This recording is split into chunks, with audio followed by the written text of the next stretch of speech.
economics, and regulatory affairs. Uh, Daniel is a native of Germany. He studied political science and political economy at the University of Aachen, received an MA in International Relations and International Communications from Boston University, and a Master's of Law from the University of Manchester. So I'll turn it over to Daniel. Hi, Daniel. We met just a couple minutes ago. I want to thank you for spending your early evening in Brussels with us here in Dallas. Share a little history of the Transatlantic Institute. I'll refer to it as a TAI. When was it created? What was the impetus? Why was it placed in Brussels? And more importantly, why did you join? Well, thank you very much, Harrison. Thank you all for inviting me. Well, the Transatlantic Institute was founded in 2004, and it, if you remember, that was really at the height of the transatlantic tensions between Europe and the United States over the Iraq War. And it was thanks to the generosity and vision of the Baruch family from Washington that we were able to open this office. And Brussels was, of course, the obvious choice. Brussels is the capital of Europe. It hosts both the European Union and NATO. The European Union is increasingly important both for European domestic and foreign affairs. You have to know that about 70% of all legislation that affects European citizens is made here in Brussels. And of course, more and more foreign policy and all commercial agreements are made here in Brussels as well. At the same time, Brussels is also a very handy one-stop shop to reach out to the highest echelons of the member states. Because Brussels is so important, each member state has a huge diplomatic representation here. And it's actually more than a diplomatic representation. It's almost more like satellite chancelleries or prime ministers' offices with hundreds of foreign service diplomats and civil servants. So it is also a very convenient way for us, for AJC, through our office to really get to all 27 member states. And that is, of course, crucially important. I actually didn't work yet for AJC at the time of its opening, of this office. I was still at the Journal at the time, but I happened to be present at the opening gala, and it was a very impressive gala with lots of high-ranking officials from across Europe and the United States. And so I was sort of with this office from the very beginning and very, very impressed with the work AJC in general is doing. And so after I had spent a good many years at the Wall Street Journal, and it came time for me to look something for a job where I could really focus on those issues that really make my blood boil. As you just heard, I had to cover a lot of issues, but I really wanted to make sure that I could combine my passion with my work, which is advocating on behalf of Israel, on behalf of the Jewish people, on behalf of the transatlantic relationship, which is so key for all of us, and AJC and the Transatlantic Institute were simply just a place for me. Wonderful. Let's kind of switch gears now and talk about Brexit. We're almost, I guess, a year, maybe 10 months, 10 and a half months since Britain left the EU. How have transatlantic relations evolved since that time? Well, we were, of course, very sad about Brexit. The United Kingdom, first of all, because we are supporters of the European Union. It's as David Harris always says, and rightly so, it is the most successful international peace project in history. And but we were also sad to see the UK leaving because of the special relationship between Britain and the United States. The UK was a very important part of the EU that really anchored, the transatlantic idea and ideals in the EU. It's not to say that the other member states do not think transatlantic, but of course, with Britain, it was always special. So we are worried, and we're worried also because Britain was one of the countries that tends to have greater understanding for Israeli security concerns as well. So really, we witnessed a good friend leaving, and so we can't yet say that we have already seen dramatic repercussions as a result. But you may have read in the newspapers how French President Macron is speaking more and more about what he called strategic sovereignty and autonomy, the idea to create a more independent European military. This is, of course, part of an old French ambivalence towards both the United States a little bit and towards NATO, which we, of course, would consider as very dangerous. We don't want to see anything that weakens this alliance. So I think here in President Macron's statements, you can see maybe one of the repercussions of Britain leaving. There is simply this pushback from Britain within the EU is simply missing. But at this stage, it's only rhetoric. And we will see if Brexit will really have long-lasting effect on the transatlantic relationship. We hope it's not the case, and we will certainly try our best to contribute to that.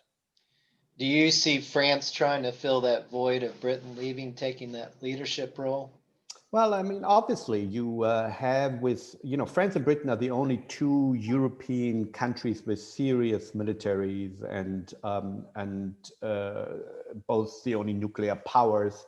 And we, of course, know that these two great nations have often been rivals and allies. So there's always still a lot of history involved, and no doubt this is giving France more room to cement itself as one of the leaders. So now you basically have only France and Germany, and it used to be more of a trio. Now it's a duo, and particularly when it comes to military and security issues, France is the dominant player, whereas Germany is the economic powerhouse here.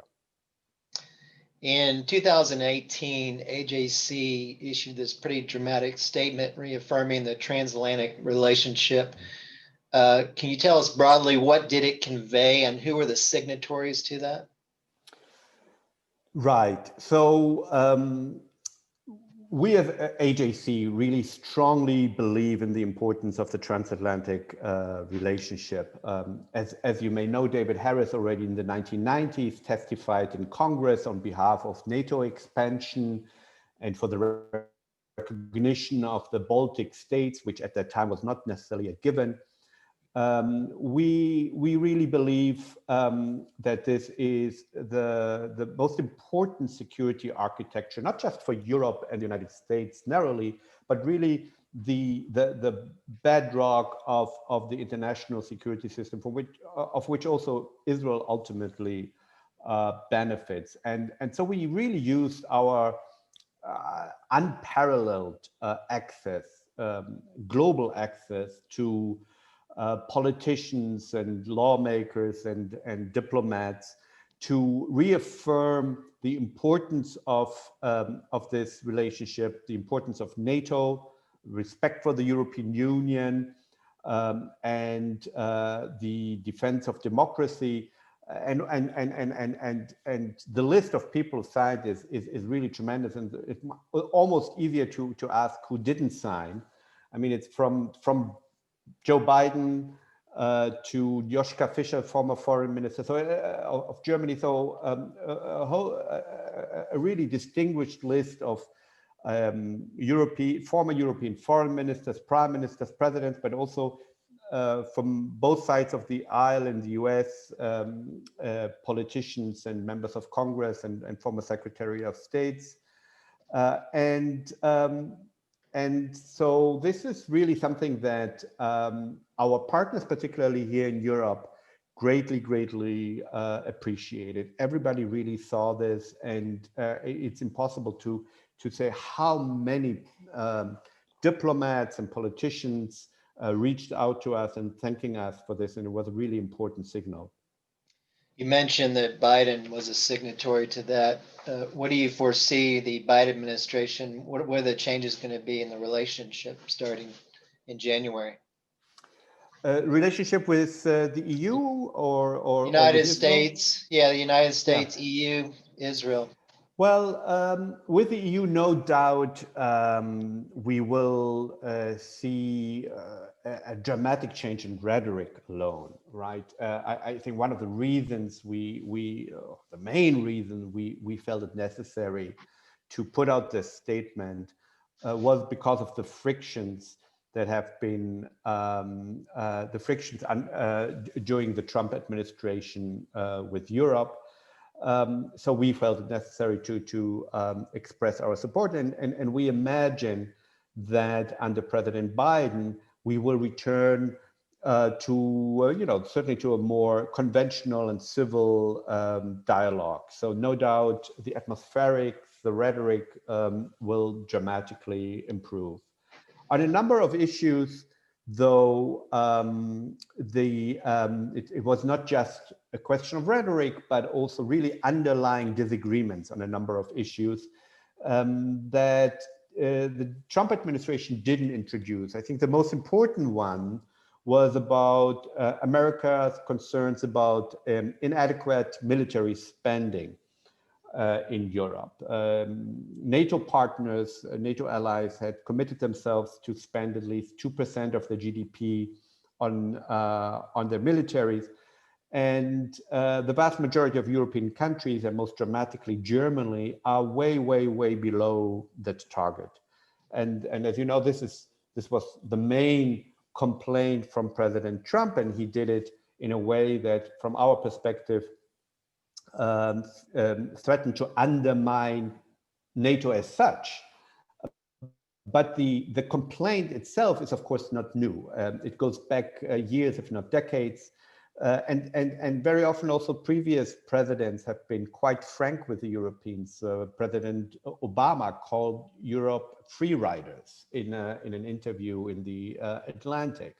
So on this specific issue, for example, I imagine we will see continued friction, but again, I think in a more diplomatic way. There are going to be probably efforts to maybe revive also a trade agreement. Again, under President Trump, there have been a lot of frictions, threats of sanctions, trade sanctions, which were then removed. So the US and Europe have come to an agreement under President Trump. Whether under President Biden we will actually see a trade agreement, I'm a little bit skeptical, also because actually there are a lot of problems on the European sides to agree on something like that. We will probably see greater agreement on issues such as Iran. It will not come as a surprise to you. President Biden has suggested he's ready to re-enter the deal, which is something that the Europeans have long complained about when Trump withdrew. However, quite amazingly, recently, the Germans have come out and saying, well, we need to renegotiate the JCPOA, and we need to also address ballistic missiles and Iran's aggression in the region. So suddenly the Germans, as we see a transition from President Trump to President Biden, now suddenly the Germans sound much more muscular. So that's an interesting development. And so to the extent that the Biden administration is really determined to re-enter the deal, and we don't know yet exactly if this is really what's going to happen, or whether the Biden administration may try to at least negotiate something better. But as you know, this is of course something that there is a broad consensus in Israel that this nuclear deal was a disaster. As you know, AJC broadly agrees with this assessment. So on that issue, we will probably see a lot of friction between, or potentially friction between the US administration and Israel. We'll see to what extent, particularly my colleagues in Washington, New York, can perhaps build bridges here. Thanks. One of the most dynamic initiatives of the Institute is the Transatlantic Friends of Israel, TFI. Tell us, who are the members and what role does that coalition play? Right. So we set this in motion about a year ago in the European Parliament. It was set up as a friendship group, a bipartisan or non-partisan friendship group in the European Parliament. So designed for lawmakers. And we called it the Transatlantic Friends of Israel and not simply the European Friends of Israel because A, we are an American organization, and B, because we really believe that Israel ought to be considered as part of the transatlantic relationship. And also by bringing in members of US Congress, we are hoping that they will be able to be sort of a positive role model to demonstrate to Europeans the still very bipartisan tradition of bipartisan support for Israel. And but soon after we established this group with a lot of success in the European Parliament, we realized that we shouldn't limit ourselves to just the European Parliament and US Congress, but we branched out all across Europe into national parliaments and also to our friends in Canada. And even though because of the COVID crisis, we were not able to travel and organize events around Europe as we had originally planned, we have now over 90 members. And it's really designed to, first of all, identify our friends. And I think this is often overlooked in the advocacy business, that it's not just important to make new friends, to convince people to change maybe at least some of their ideas, but to actually identify the friends we already have. And so that was one of the ideas. By bringing about this organization, we prompted people who already consider themselves friends to raise their hands and to identify themselves, which is often already a big challenge for us.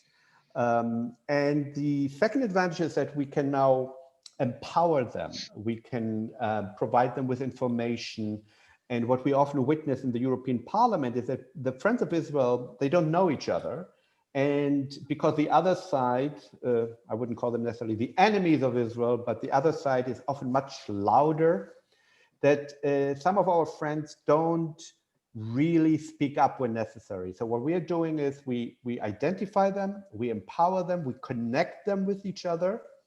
And this has already been an extremely useful group that we are also with the help of Joel and our colleagues across America and across Europe are very eager to grow and very optimistic that it will grow substantially and also do amazing things.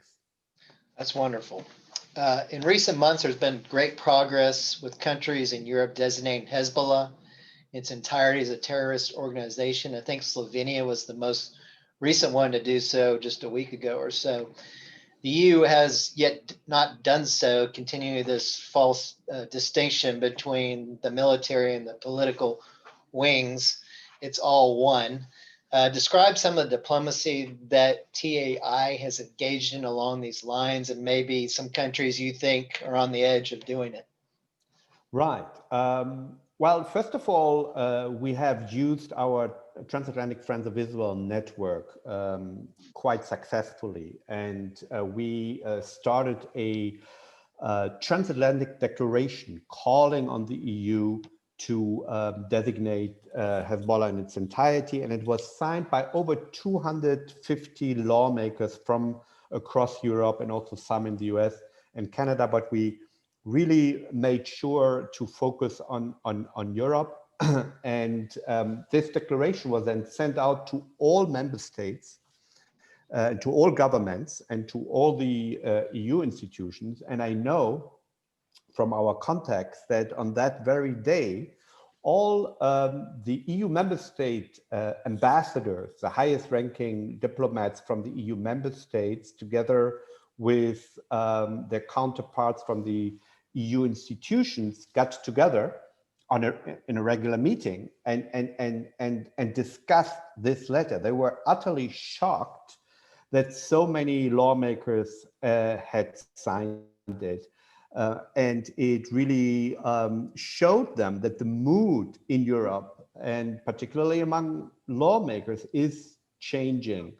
And so this was one great step, one important step in moving this ahead. It's not just, it's one thing if AJC is saying this, or we bring over an expert from the United States or Israel. But here we had, over 250 lawmakers, and many of them really high-ranking chairs of the Foreign Affairs Committee or former foreign ministers of their countries.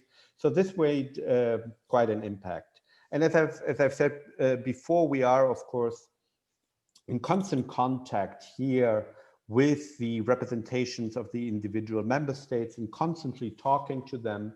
And it has been quite clear to us, not just at the Transatlantic Institute, but at AJC, that the EU as such is not yet ready. We will not be able to get all 27 member states, because you need unanimity, to designate Hezbollah. So we already, over a year ago, started this very targeted campaign, targeting certain member states where we hoped that we may have a chance that they may do it individually. Our colleagues in Berlin and David Harris have done a lot of work in Germany, and this was the most important country to recently designate Hezbollah. And so we went around all these member states with which we have very, very close connections, and we are very hopeful that others will be following as well, and this will be eventually part of the strategy to hopefully one day to bring about an entire complete EU designation. Great. Why don't we switch gears, talk about anti-Semitism in Europe, and maybe compare those trends in Europe to the trends we're seeing here in America, and then also discuss the role that the IHRA working definition of anti-Semitism has helped in fighting that. Right. Here in Europe, I mean, generally, as you know, we are dealing with anti-Semitism from three principal sources. There is far right, far left, and Islamists. Now, we have seen far right, particularly in the United States, in very deadly manifestations. However, I am long-term a little bit more worried about far left and Islamist anti-Semitism. And the reason is not that that right-wing anti-Semitism is not dangerous, but at least when it comes to right-wing anti-Semitism, we are not alone. This is not something where we have to really man the barricades all by ourselves. At the very least, we can count on the broad support of mainstream society. Where our voice perhaps is more needed is on the far left and when it comes to Islamists, because let me begin first with the threat from Islamists, which is here in Europe, certainly also the most deadliest threat. All the Jewish victims of deadly violence over the last 10 years or so have been killed by Islamists. I think the count is now by about 15 or 16 Jews that have been killed, all exclusively by Islamist terrorists. The same goes for non-deadly violence. Statistics may vary from country to country, but usually it's something like 80–90% or so of that violence is also perpetrated by radical Muslims, even though, of course, they are themselves only a minority of the population.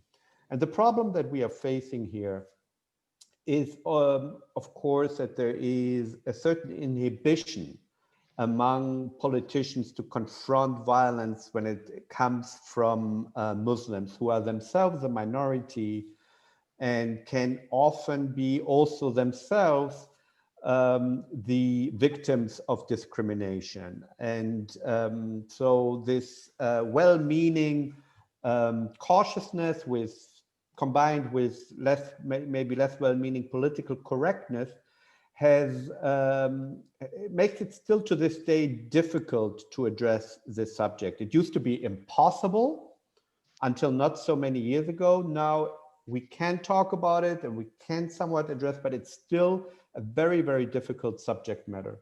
And when it comes to Islamism in general, not just as a threat to Jews, but as a threat to our democratic society as such, we are facing the same problems, that there is still an inhibition to confront it. There is often a tendency among some very, very devious Islamists to portray legitimate criticism against radical Islam as Islamophobia, as if this legitimate criticism is something is anti-Muslim bigotry. So here is this is a very complicated matter where we try to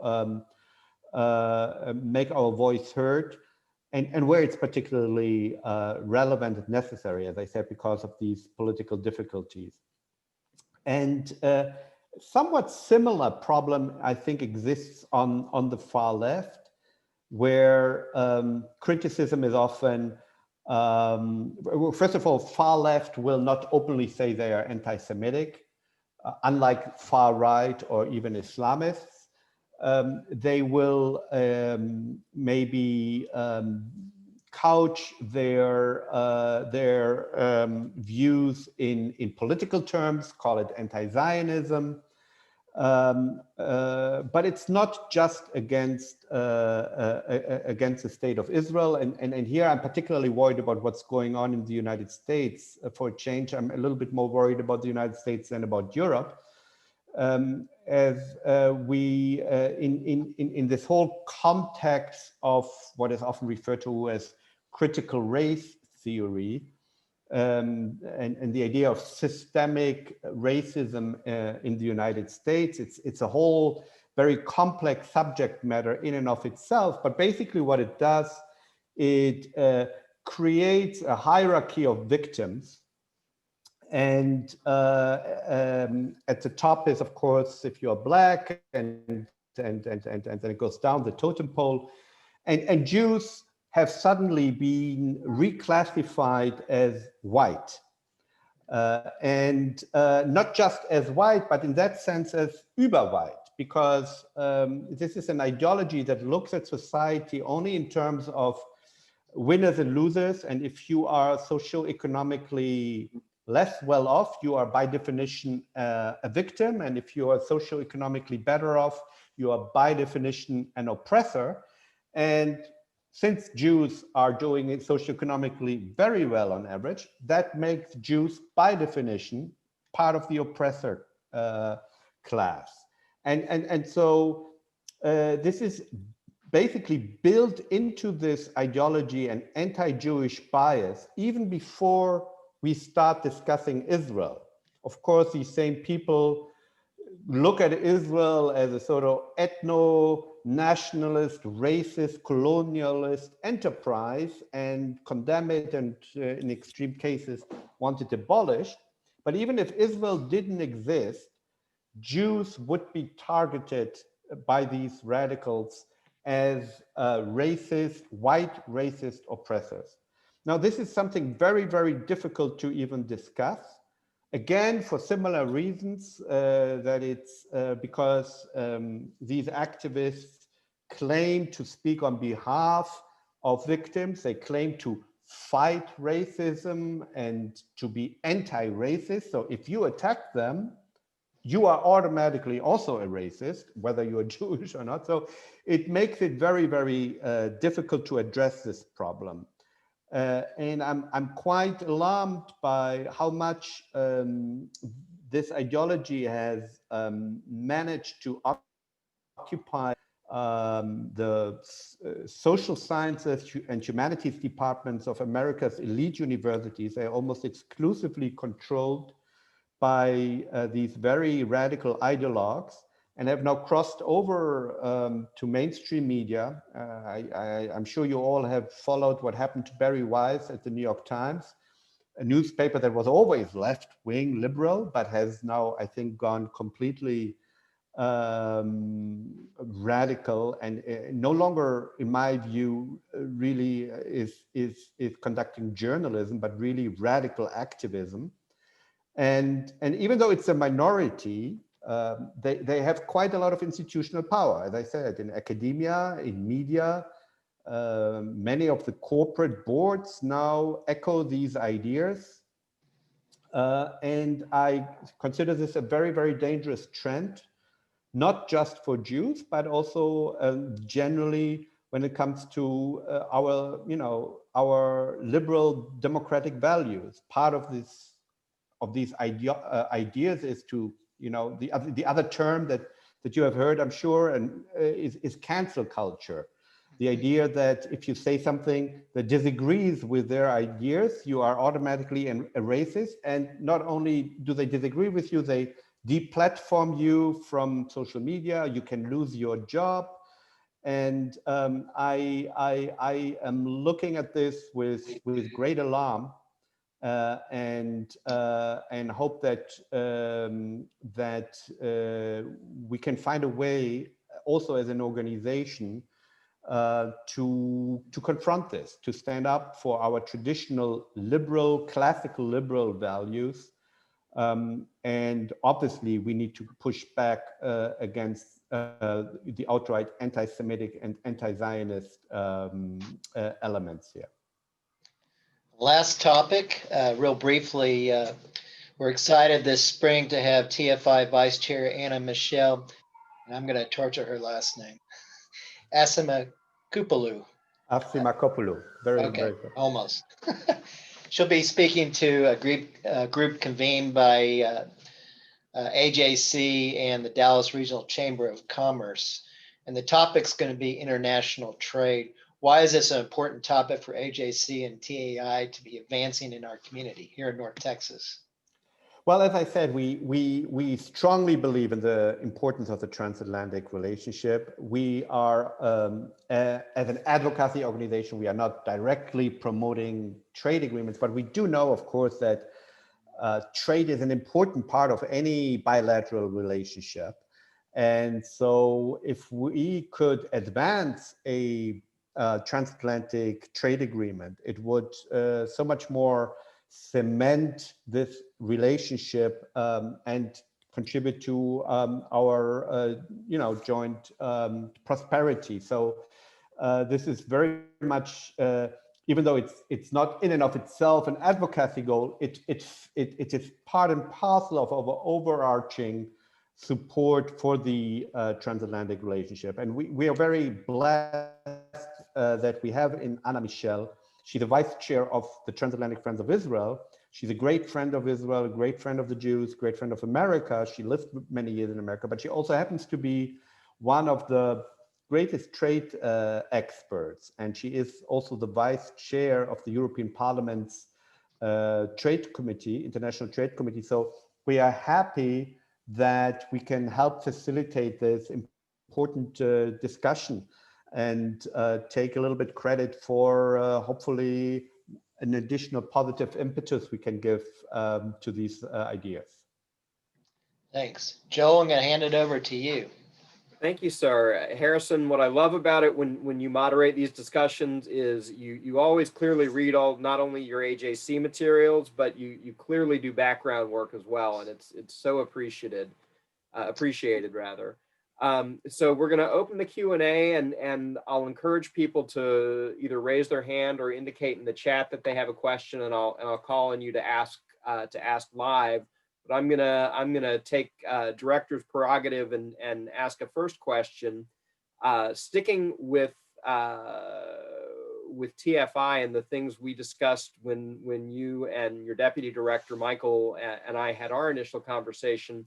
One of the things I found to be the most intriguing and of a real value add in our discussions with legislators is the opportunity for TAI to serve as kind of a back office for elected officials when they travel to Europe. Talk to us a little bit about what that looks like and some of the successes you've had there. Right. So as an example, we had the opportunity to host our good friend Ted Deutsch here in Brussels. And when he said we operated as his back office, which means that, you know, we are based in Brussels. It is our job to have good contacts with diplomats, officials, and lawmakers here. And so we were able to host him for a number of really high-level meetings, which I don't think he would have been able, or his office would have been able to put together, certainly not on such short notice. So in one example, we hosted him for a dinner with I think about 15 of those ambassadors who represent their member states here in the EU. And I really want to underline again that these ambassadors are not just diplomats that carry out their instructions from the capitals. Because of the nature of the EU, they are to a large extent also policy makers, because they have to negotiate among themselves, and they can't always call back home in the capitals, not for everything. So they have a certain leeway here to actually make very important decisions. And so we had a very, very fruitful and interesting discussion here about the United States and Israel and the Israeli-Palestinian conflict. And it was so important for our audience to hear a Democrat speaking about this relationship, so that they understand that even if sometimes maybe a president and an Israeli prime minister may not see eye to eye on certain issues, it's just the level and depth of the bilateral relationship between America and Israel, and also certainly the role that Congress plays here is so deep. And that made a very important and lasting impression here. And I think this is certainly something where we can show some value added at Congress, right? I mean, because we are really the only Jewish pro-Israeli organization in the world, really, that has this global footprint and can therefore provide and facilitate this kind of access that we can. And we're going to be meeting. I was mentioning to Daniel just before we started. We're going to be meeting in the next week with Van Taylor and Colin Allred, and also the foreign policy advisor for Pete Sessions, who is going to be returning to Congress, albeit for a different district. And so these are opportunities for us to help them see the value add that AJC and our institutes can bring. And along the same lines, I want to encourage you, when any of you are traveling abroad, once that becomes a thing again. I know we've had a couple of board members, Mark Zilberman, I think Harriet, have while traveling been able to connect with some of the staff of our overseas institutes, and it's a great way to deepen your knowledge of and connection with AJC if you're able to do that. And we're always happy to help facilitate that. We do have time for a couple of questions from board members. If anyone has anything, you can unmute yourself, and hopefully we won't have too many people at once. Go ahead, Ray. Going back to the Palestinian-Israeli conflict, it seems like since 1948, Palestinians have rejected every two-state solution offered without making a counterproposal. Is that really because they just want a one-state solution, and with the Arabs outnumbering the Jews? That's a very good question. They, in the past at least, have sometimes admitted to that this is really their ultimate goal. Even Arafat made such comments in Arabic, of course, that the Oslo Accords were only phase one of a two-phase plan to establish a foothold, a state in some of the territory as a springboard to then take over all the rest of Palestine. Whether, we know what Hamas believes. Hamas is, flatly rejects Israel's right to exist to this day.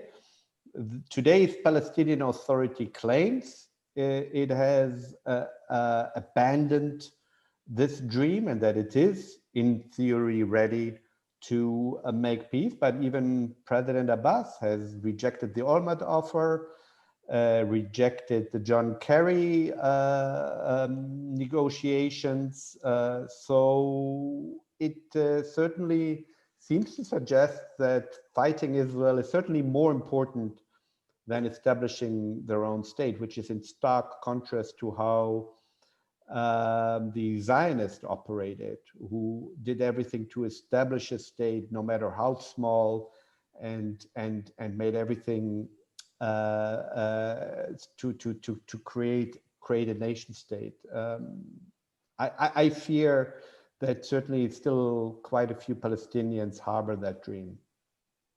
To branch off of that question and maybe bring it back a little bit more to your institute, what is the feeling among European leaders about the Abraham Accords and the prospect of continued normalization with other Sunni countries? So officially, they have, of course, welcomed it. I think some of them sounded rather lukewarm on it. And the foreign minister of Luxembourg, the great power of Luxembourg, even criticized the UAE for making peace with the Israelis, saying this is a betrayal of the Palestinians.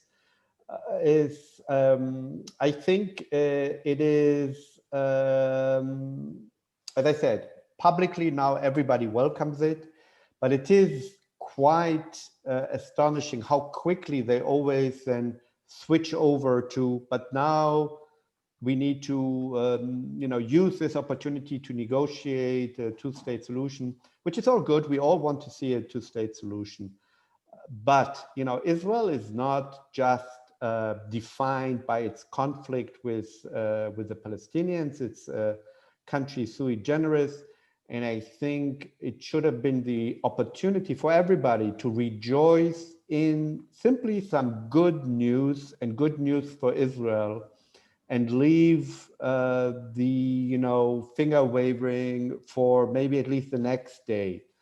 But I think the fact that so many didn't simply put out a statement, we are welcome it, very happy about this outbreak of peace, for a change in the Middle East, was a little bit disappointing.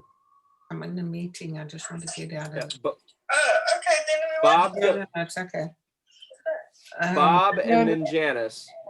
Daniel, the question I have for you, going back to the Abraham Accords, there's a lot that we didn't hear about in the American public, and should we, are the European countries concerned, or should we be concerned about weapon systems flooding into that region in order to make that deal happen?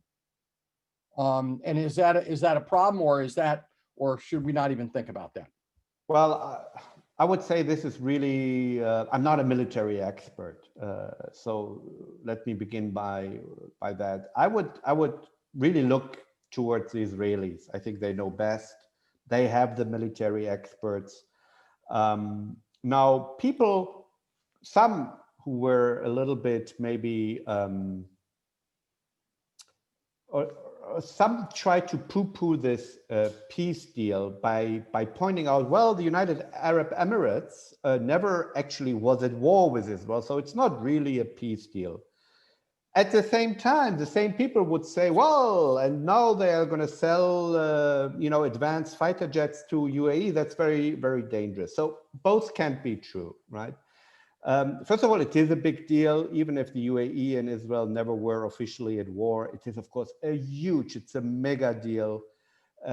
It's such an important deal. And it also, not because UAE is so an important country, it sits on a $1 trillion sovereign wealth fund. So just the economic, commercial repercussions of this, as this money meets Israeli brain trust. I mean, the sky is the limit.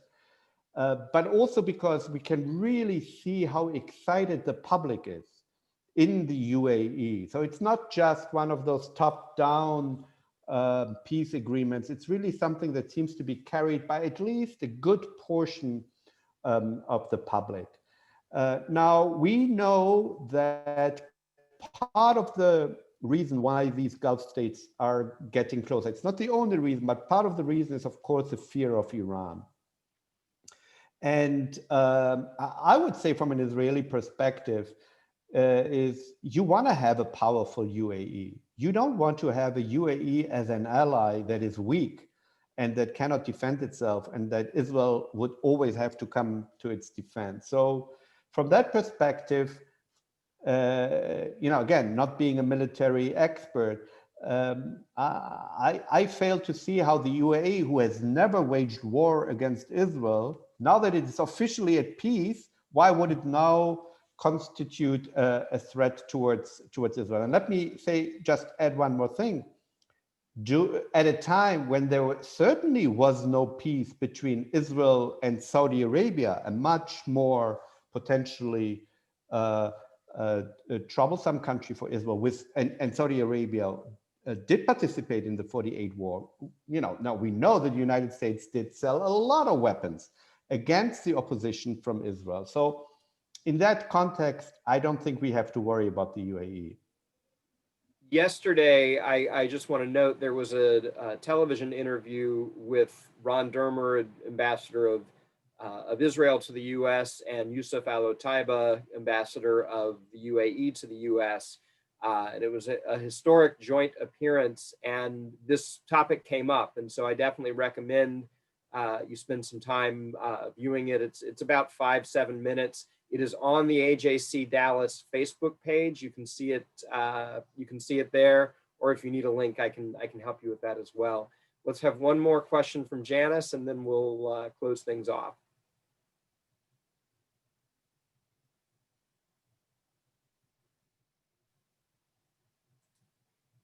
You're still muted. Janice, you're muted. Now I'm muted. Okay. Hi, could you just remind us about the situation with Barry Weiss vis-a-vis the New York Times?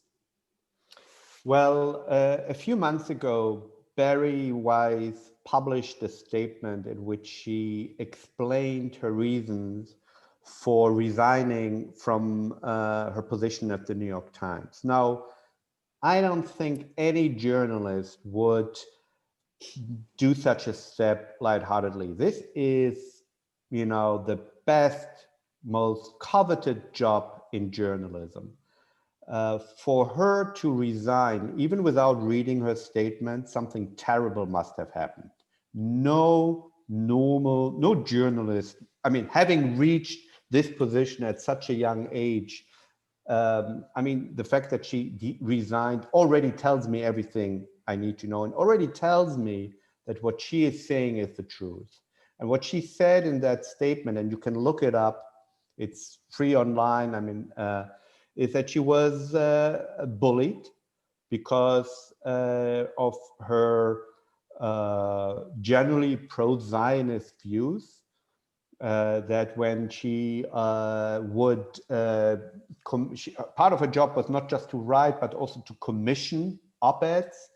And whenever she would commission something about anti-Semitism, she would hear people complaining, again about the Jews and this and that.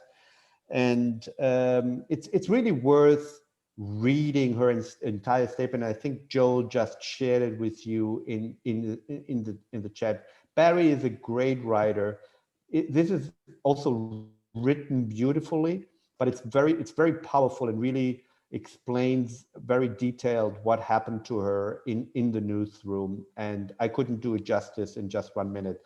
Do take the 5 minutes or so to read it. I really recommend it to everybody, because you all need to know what's going on in America's and probably the world's most important newspaper. Thank Well, I see we are right at 1 o'clock. Daniel, thank you so much. TAI is an institute that I think our board has not been very engaged with and really need to learn more about. And so this has been incredibly helpful, and we appreciate your joining us, and I appreciate everyone coming at this non-traditional time for a board meeting. But I think getting Daniel to meet with us at 7 his time is one thing. 3 a.m. may not be as easy an ask. So we appreciate that. Just a couple of notes.